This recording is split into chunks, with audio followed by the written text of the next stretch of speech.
여러분, 기독교에서 가장 많이 쓰는 말 중에 하나가 은혜입니다. 은혜. 여러분, 은혜가 우리에게 있습니까? 라고 누군가 물어본다면 여러분 뭐라고 말하시겠습니까? 여러분에게 은혜가 있으십니까? 사전을 찾아보니까 은혜는 사랑으로 베풀어 주시는 신세나 혜택이라고 되어 있습니다. 근데 기독교적으로 말하면, 신앙적으로 은혜란 예수 그리스도의 십자가로 말미암아 모든 믿는 자들에게 거저 주시는 구원입니다. 저와 여러분이 노력해서 얻은 게 아니라 거저 주신 하나님의 구원의 선물이 은혜입니다. 헬라어로 카리스라고 하는데요, 이 은혜라는 단어는요, 거기에 기쁨이란 뜻을 포함하고 있어요. 그래서 여러분, 예수님이 이 땅에 오신 것을 복음이라고 말하잖아요. 그 복음을 영어로 하면 굿뉴스예요. 좋은 소식이에요. 왜냐하면 하나님이 우리를 용서해 주셨다는 거예요. 구원해 주셨다는 겁니다. 교회가 바로 그런 하나님의 은혜가 선포되는 것이고, 그 은혜가 있는 것이고, 모든 죄인을 용서하는 은혜가 우리 가운데 선포되는 것이 교회인 줄 믿습니다. 여러분, 그리스도인은요, 그 은혜를 누리며 사는 사람이에요. 하나님이 값없이 주신 은혜가 우리에게 충만한 사람을 그리스도인이라고 말해요. 그런데 오늘 제가 말씀 나누려고 하는 건요, 근데 그 은혜가 때로는 너무 값없이 우리에게 왔기 때문에 그 은혜를 오해하며 사는 그리스도인이 너무나 많다는 거예요. 예수 믿는 사람에게 하나님이 주시는 은혜가 마치 예수 믿는 사람에게 특권이 되고 면죄부가 돼서 내가 어떻게 살든 나는 하나님이 구원하셨다고 오해하며 살아가는 사람이 있다는 거예요. 여러분, 성경이 말하는 하나님의 은혜가 뭘까요? 성경이 우리에게 말하는 은혜를 가지고 사는 삶이 뭘까? 여러분, 오늘 저희가 마태복음 18장을 한번 읽어봤습니다. 이 내용 여러분 너무나 잘 알아요. 이 내용의 시작은 이렇게 돼요. 베드로가 예수님께 묻습니다. 예수님, 우리가 사람을 몇 번 용서해야 합니까? 7번 하면 될까요? 제가 여러분에게 말씀드린 적이 있습니다. 7번도 굉장히 많이, 여러분, 사람이 법으로 할 수 있는 것보다 훨씬 더 많이 배려한 숫자인데, 예수님 뭐라고 말하냐면 22절에 예수께서 대답하셨다. 7번만이 아니라 70번을 7번이라도 하여야 한다. 여러분, 이렇게 말씀하신 다음에 예수께서 비유로 드신 말씀이 여러분 오늘 우리에게 이 비수에 꽂히는 말씀이 돼야 합니다. 아, 나는 용서받았다. 하나님 날 구원해 주셨다. 야, 나는 진짜 복받은 사람이다. 나는 사랑받은 사람이다. 여러분, 이 말을 하기까지 오늘 마태복음 18장에 예수께서 하시는 비유를 보면 우리가 어떻게 그 은혜에 보답하고 어떻게 그 은혜에 응답하고 살아야 되는지 오늘 예수께서 말씀하시는 거예요. 여러분, 한 왕이 있었어요. 왕이 빚을 진 사람들을 다 모아서 계산을 하는 가운데 있는데, 여러분, 10,000달란트를 빚진 사람이 끌려온 거예요. 너 나에게 갚을 수 있니? 물어보니까 능력이 없어요. 그래서 아내나 자식이나 다 팔아서 빚을 갚으라고 왕이 말합니다. 여러분, 그때 이 사람이 뭐라고 말해요? 참아 주십시오. 26절에 이렇게 말합니다. 다 갚겠습니다. 여러분, 그 종이 왕 앞에 무릎 꿇고 내가 이제 갚을 테니까 제발 아내만큼은, 내 자녀만큼은 건들지 말아 주십시오. 여러분, 그렇게 말을 한 이후에 왕이 그 마음에 감동해서 그 빚을 탕감해 줘요. 여러분, 탕감해 주는데 그 왕에게부터 나오다가 자기 동료 중에 하나가 자기에게 빚진 사람이 눈에 띈 거예요. 여러분, 100데나리온. 여러분, 그 동료에게 빚을 갚아라고 말하니까 동료가 말합니다. 좀만 참아주게. 내가 갚겠네. 여러분, 똑같이 얘기합니다. 여러분, 그런데 이 10,000데나리온을 10,000달란트를 탕감받은 사람이 100데나리온 빚진 사람을 감옥에 넣어요. 여러분, 그 소식이 왕에게 들렸습니다. 아니, 내가 10,000달란트를 사해줬는데 100데나리온 빚진 사람을 감옥에 넣다니. 그를 불렀어요. 여러분, 불러서 말합니다. 네가 어떻게 그렇게 할 수 있느냐? 여러분, 32절과 33절에 이렇게 왕이 말합니다. 주인이 그 종을 불러다 놓고 말하였다. 이 악한 종아, 내가 애원하기에 나는 너에게 그 빚을 다 없애주었다. 내가 너를 불쌍히 여긴 것처럼 너도 내 동료를 불쌍히 여겼어야 할 것이 아니냐? 그 왕이 이렇게 말합니다. 여러분 아시는 분도 있겠지만 제가 여러분이 이 이야기를 잘 이해할 수 있게 달란트가 얼마인지를 설명드릴게요. 한 달란트가 6,000데나리온입니다. 6,000데나리온이면 6,001을 일해서 받은 돈이에요. 하루 여러분 일당이 한 데나리온이니까 요즘 말로 하면 7, 8만 원 정도 될 거예요. 7만 원으로 계산하면 한 달란트는요 4억 2천만 원 정도 돼요. 한 달란트가. 근데 이걸 만으로 곱해 보실래요? 계산이 안 나와요. 1,000억이 넘어요. 여러분 예수께서 왜 이렇게 황당한 숫자를 말씀하셨을까? 도저히 못 갚는 빚을 말해요. 도저히 내가 아무리 노력을 하거나 내가 아무리 애를 써도 갚을 수 있는 돈이 달란트, 만 달란트예요. 100데나리온은 100일 일해서 번 돈이에요. 여러분 만 달란트를 탕감받은 자가 100데나리온을 빚진 자를 향해서 그 돈을 갚지 않는다고 감옥에 넣는 일이에요. 여러분 이게 다른 사람의 일이라고 생각하니까 편안하게 우리가 읽지만 한번 가만히 생각해 볼래요? 우리 자신이 예수님이 말한 것처럼 만 달란트를 탕감받고 100데나리온을 빚진 자를 향해서 정죄하며 비난하며 그를 도저히 용서 못할 사람으로 여기며 살아가는 경우가 얼마나 많은지 보십시오. 심지어는요 내가 받은 은혜로 인해 누군가가 나에게 행한 죄에 대해서는 내가 죄를 진 건 면죄부를 쉽게 주지만 다른 사람이 죄 진 거를 절대 용서하지 않는 우리 모습이 얼마나 많은지 보십시오. 여러분 그래서 오늘 마태복음 18장 35절은 우리가 이해하기 어려운 말씀으로 끝나요. 35절에 이렇게 되어 있습니다. 너희가 각각 진심으로 자기 형제 자매를 용서해 주지 않으면 나는 나의 하늘 아버지께서도 너희에게 그와 같이 하실 것이다. 여러분 주기도문을 외울 때 이 본문의 말씀으로 고백한다는 거 아십니까?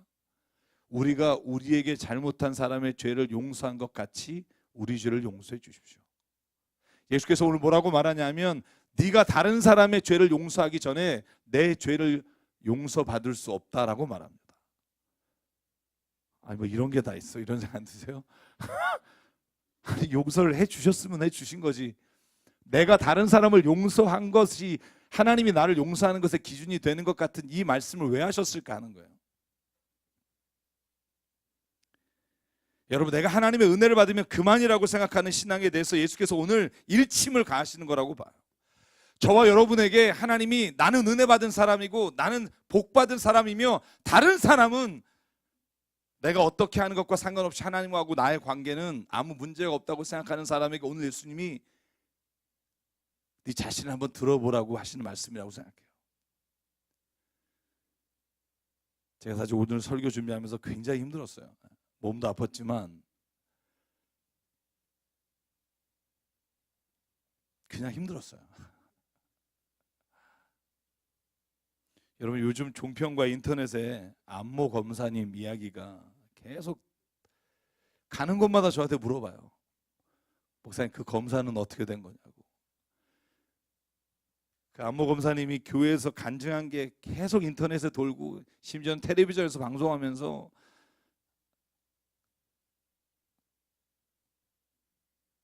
여러분 이 질문에 내가 뭐라고 대답해야 될지 모르겠어요. 저는 그런데요 한 가지 그게 어떤 사람이든 그를 향해 비난하고 정죄하는 만큼 저는 오늘 우리를 봐야 된다고 생각해요. 사실 그를 향한 비난이 오늘 우리 한국 교회와 그리스도인들을 향한 비난이라고 생각해요. 우리가 받아야 될 비난을 그 사람이 받고 있다고 생각해요. 아니 내가 받아야 될 비난을 그 사람이 대신 받고 있다고 생각해요. 그분이 위대하다는 게 아니라 한국 교회의 모습이 아니 우리 그리스도인의 모습이 이런 모습으로 살아가는 것이 너무나 당연하게 됐기 때문에 세상이 우리를 조롱할 수밖에 없다고 생각해요. 여러분은 이 논란에서 자유로우세요? 여러분은 정말 하나님이 받은 하나님이 내게 베푸신 그 값없는 은혜 여러분 예수 그리스도께서 십자가의 죽으심으로 나를 용서해 주신 그 너무나 넓은 그 은혜가 우리가 세상 가운데 어떻게 그 은혜를 응답하며 살아가는지 한번 보면 여러분 어느 누구도 자유로울 수 없다는 생각을 갖게 돼요. 여러분 독일의 신학자 디트리트 보네퍼라는 사람이요, 나를 따르라라는 책을 썼어요. 여러분 그분이 구분한 은혜가 두 가지로 나눠요. 하나는 값없는 은혜예요. 값진 은혜. 그 은혜는 뭐냐 하면 하나님이 우리를 용서하신 은혜예요. 도저히 용서받을 수 없는 죄인, 생각하는 것마다 계획하는 것마다 우리는 아니라고 말하지만 본능적으로 죄 가운데 욕심과 이기심을 살아가는 우리를 용서해 주시는 그 값없는 은혜, 도저히 갚을 수 없는, 마땅히 죽어야 하나 마땅히 죄진 대가로 하면 죽을 수밖에 없으나 아들 예수를 보내서 여러분 갚을 수 없는 십자가의 그 보혈의 은혜를 부어주신 그 은혜, 그것이 값없는 은혜라는 거예요. 우리가 아무리 노력해도 갚을 수 없고요, 내가 아무리 세상에서 착하게 산다고 해도 갚을 수 없는 은혜예요. 여러분 값없는 은혜에게는요, 그런데 한 가지 전제가 있어요. 회개입니다. 그 은혜를 체험한 사람에게 하나님이 원하시는 건 딱 하나예요. 회개예요. 회개는 돌이키는 거예요. 내가 지금까지 살던 삶에서 하나님, 내가 이 부분이 하나님이 정말 원하시지 않는 것인 걸 내가 이제야 깨달았다면 하나님, 내가 이것으로부터 돌이키기를 원합니다. 하나님, 회개함으로 이 값없는 은혜가 나에게 미치는 하나님의 온전한 사랑의 축복이 되기를 원합니다. 이 값없는 은혜가 하나님이 우리에게 베푸신 은혜예요. 자기의 죄를 보며 통곡하는 거예요. 나는 내 힘으로 이길 수 없습니다. 여러분 노력해 봤잖아요. 오직 주의 십자가를 붙잡는 길 외에는 내가 죄로부터 돌이킬 수 있는 방법이 없음을 오늘 주님 앞에 고백합니다. 여러분 이 값없는 은혜를 깨닫는 자가 오늘 십자가의 그 사랑을 깨달을 수 있다는 거예요. 철저히 이제는 내 생각이 아니라 하나님의 생각과 하나님의 말씀을 따라 살겠다고 고백하는 삶, 그게 값없는 은혜를 체험한 사람의 삶이라는 겁니다. 여러분 그런데요, 우리 그리스도인이 이 하나님의 값없는 은혜를 값싼 은혜, 싸구려 은혜로 바꿨다는 거예요. 여러분 싸구려 은혜가 뭔지 아십니까? 회개 없는 용서이며 십자가 없는 은혜입니다. 철저하게 내가 하나님 앞에서 내 자신의 모든 죄가 너무나 크기에 도저히 하나님 내 모습으로 살아갈 수 없습니다. 하나님 주의 십자가의 은혜로 내가 이제는 삽니다. 여러분 십자가를 고백하지 않는 은혜, 10,000달란트를 여러분 다 사함받고도 내 자신이 스스로가 의로운 것처럼, 그래서 내가 용서받은 것처럼 살아가는 자, 여러분 그게 하나님의 은혜를 싸구려로 만든다. 여러분 값싼 은혜도 통곡은 해요. 그런데 다만 그 통곡이 자신의 욕심이 이루어지지 않은 것 때문에 통곡하는 것이지 죄 때문에 통곡하지 않아요. 자신의 욕망을 채우지 않았다고 하나님 앞에 통곡하지만 내 자신을 뼈저리게 바라보며 회개하는 그 은혜 자리에 갈 수 없는 사람이 값싼 은혜로 사는 사람이라고 말합니다. 여전히 다른 사람보다 내가 낫다고 생각하고 끝까지 내 머리와 생각으로 세상을 잘 살 수 있다고 생각하는 사람, 그 사람이 값싼 은혜를 사는 사람. 사랑하는 여러분, 한국교회, 아니 우리 자신이 하나님 앞에 값없는 은혜를 싸구려 은혜로 받고 세상의 조롱꼬지가 되지 않기를 주의 이름으로 축원합니다. 회개했다면, 하나님 앞에 회개했다면 우리의 삶에서 돌아서는 은혜가 있기를 원합니다. 세상의 욕심을 따라서 살던 삶에서 그리스도의 은혜 앞에 붙잡혀서 하나님의 그 사랑이 나를 살아가는 힘이 되며 나를 이끌어 가시는 능력입니다라고 고백하며 그 앞에 무릎 꿇고 그 말씀 앞에 순종하며 사는 우리가 되기를 주의 이름으로 축원합니다. 교회만 나오면 모든 것이 면죄부가 된다고 여기는 게 아니라 내가 교회에 나오기 때문에 오히려 더 하나님 앞에 무릎 꿇고 회개하며 내 자신에 있는 더러운 것과 내 자신이 이길 수 없는 것, 하나님의 은혜 안에 살아가겠다고 고백하는 것, 저는 그것이 값없는 은혜를 받은 자가 세상의 그 은혜대로 사는 방법이라고 믿습니다.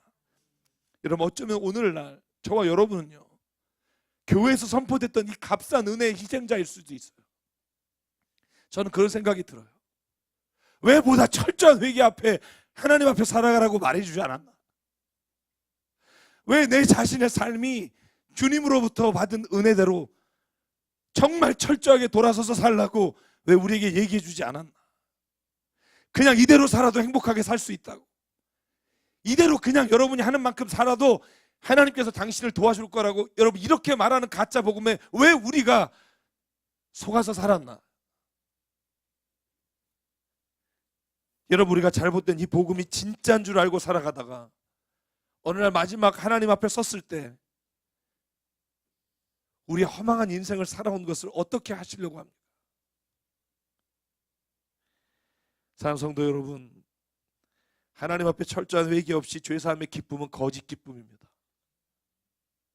내 죄가 하나님께 토해지고 난 정말 나는 안 됩니다. 하나님, 나는 정말 안 됩니다. 이렇게 고백하는 것이 없이 누리는 평안은요, 가짜 평안이에요. 그건 누구든지 줄 수 있어요. 여러분, 예수께서 요한복음 14장 27절에 이렇게 말합니다. 나는 너에게 평화를 줄 거다. 그런데 내 평화는 세상이 주는 것과 다르다. 내가 너에게 주는 평화는 세상이 주는 것 같지 않고, 그러므로 너희는 마음에 근심하지도 말고 두려워하지 마라. 여러분, 세상이 주는 평안이 있어요. 돈을 좀 더 잘 벌거나 내가 뭔가 세상에서 이루면 세상 사람들이 나를 깔보거나 무시하지 않을 수 있는 그 길이 있어요. 그런데 여러분, 그 평안은요, 진짜 평안이 아니라는 거예요. 하나님이 주신 평안은요, 내가 하나님의 은혜로 말미암아 죄사함의 기쁨이 나의 삶에 날마다 충만하고, 내가 생각하는 것마다 주의 은혜와 주의 사랑과 내가 누군가를 바라볼 때마다 주님의 마음으로 볼 수 있는 그 은혜, 여러분, 이 기쁨이 느껴지는 평안이에요. 여러분, 이 평안은 세상이 줄 수 없습니다. 나 자신의 더러움과 죄악, 용서받을 수 없는 타락한 영혼을 바라보며 통곡한 자에게 주시는 그 마지막에 오는 기쁨, 여러분, 그게 주님이 주시는 평안입니다. 내 자신의 죄와 대면하지 않고 얻은 기쁨은, 여러분, 속지 마십시오. 가짜 기쁨입니다. 그 가짜 은혜, 적당하게 세상이 주는 그 기쁨을 섞어서 우리가 믿음으로 살아간다고 스스로를 속일 때 세상은 우리를 향해 조롱할 거라고 믿습니다. 회개가 뭡니까? 돌아서는 겁니다. 여러분, 성령 체험하신 분 있습니까? 성령 체험할 때 성경은 딱 한 가지 조건이 있어요. 여러분, 여러 개 복잡한 게 아니에요. 성령 받으려면 이 한 가지만 기억하며 이 한 가지를 하라고 여러분, 사도행전 말씀에 우리에게 하십니다. 그게 뭐냐면 2장 37절, 회개하십시오. 그리고 여러분 각 사람은 예수 그리스도의 이름으로 세례받고 죄 용서 받으십시오. 그리하면 성령을 선물로 받을 것입니다. 아멘. 여러분, 회개하면 죄 사함의 은혜가 있고요, 여러분, 그곳에 성령이 임하고, 성령이 임한 자가 진짜 하나님의 기쁨으로 세상을 살아가는 은혜를 하나님이 부어주신다는 거예요. 여러분, 그 은혜가 우리에게 있기를 주의 이름으로 축원합니다. 여러분, 사도 바울이 그냥 평안하다, 기쁘다, 감옥에서도 나는 기쁘다라고 말한 게 아니에요. 여러분, 로마서 7장 23절에 보면 사도 바울은 그가 기쁨을 깨닫기 위해 그 안에 있는 죄의 통곡함이 있었다는 거예요. 로마서 7장 23절, 내 지체에는 다른 법이 있어 내 마음의 법과 맞서 싸우며 내 지체에 있는 죄의 법이 나를 포로로 만들어 버렸습니다. 나는 비참한 사람입니다. 누가 나를 이 죽음의 몸에서 나를 건져 주시겠습니까? 디모데전서 1장 15절, 나는 죄인 중에 죄인이며 우두머리입니다. 여러분, 이 철저한 내 자신 앞에, 하나님 앞에 내 죄를 고백한 자에게 하나님은요, 그때 rejoice, 평화를 주시고요, 그때 그 안에 기쁨을 주시고요, 그 기쁨은요, 세상이 줄 수 없는 기쁨, 그 하나님의 기쁨으로 채워주셔서 여러분, 우리가 보는 것이 달라지고요, 우리가 사람을 만날 때 그 사람을 대하는 것이 달라지고요, 내 안에 욕심과 이기심과 죄로 우글거리는 것들이 예수의 은혜로 말미암아 그 모든 관계와 모든 삶의 자리를 바꿔주신 은혜가 저는 하나님으로부터 부어주시는 은혜인 줄 믿습니다. 성령의 임재하는 단 한 가지 조건, 회개 잊지 마십시오. 여러분, 그러므로 하나님의 값없는 은혜 앞에 회개하며 나가기를 주의 이름으로 축원합니다. 죄사함의 증거는 내가 편안한 것이 아니라 내가 죄에서 돌이키는 삶입니다. 내가 죄로부터 사함 받으셨습니까? 내 마음이 편하십니까? 여러분, 그것보다 내가 그 죄의 삶으로부터 돌아섰다면 그게 증거이지, 내 마음이 편한 것이 증거가 아닌 줄 압니다.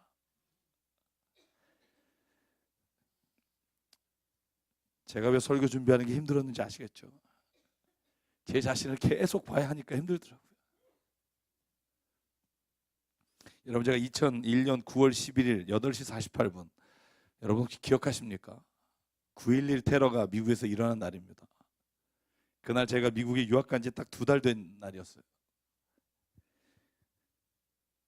아침에 학교 가려고 텔레비전을 켰는데 비행기 하나가 이렇게 날아오더니 월드 트레이드 센터를 이렇게 부딪히는 거예요. 저는 그래서 아침 뉴스를 틀어놨는데 영화로 잘못 들어가는 줄 알고 채널을 다 바꿨는데 모든 방송에서 그걸 하는 거예요.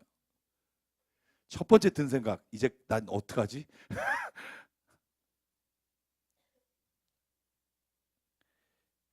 세상에 그런 일이 일어날 수 있으리라고 생각해 본 적도 없으니까요. 여러분, 그런데 그 9.11 테러가 있은 그 주에 뉴욕에 있는 교회에서 목사님이 설교하신 내용이 있습니다. 타임스퀘어 교회라고, 여러분 혹시 보신 분이 있을 거예요. 카터 콜론 목사님이 그 뉴욕의 월드 트레이드 센터가 무너진 그 주일날 설교하신 말씀이 있어요. 제가 오래전에 한번 모임에서 튼 적이 있어요. 저는 오늘 설교 준비하면서 그 영상을 다시 봤어요. 1시간 15분 설교 중에 7분 정도 되는 분량의 그 말씀이 제 안에 막 이렇게 하나님이 이렇게 두드리시는 것처럼 들렸어요.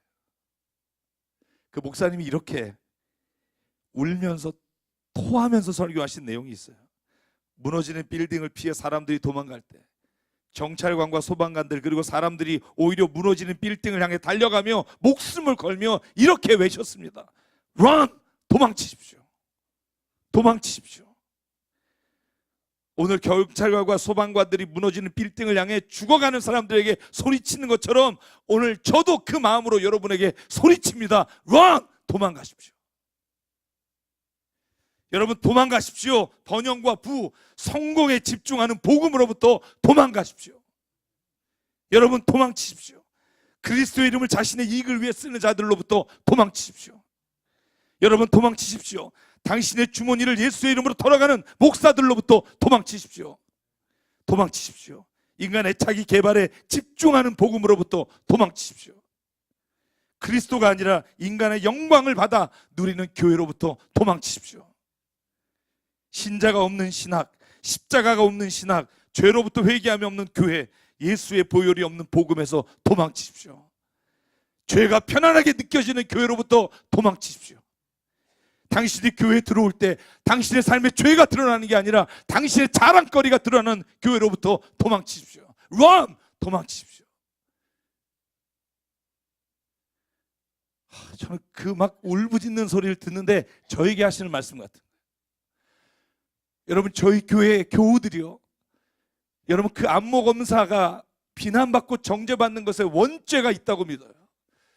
여러분, 우리가 잘못된 하나님의 말씀과 복음이 있다면 오늘 그것으로부터 도망치는 은혜가 있기를 주의 이름으로 축원합니다.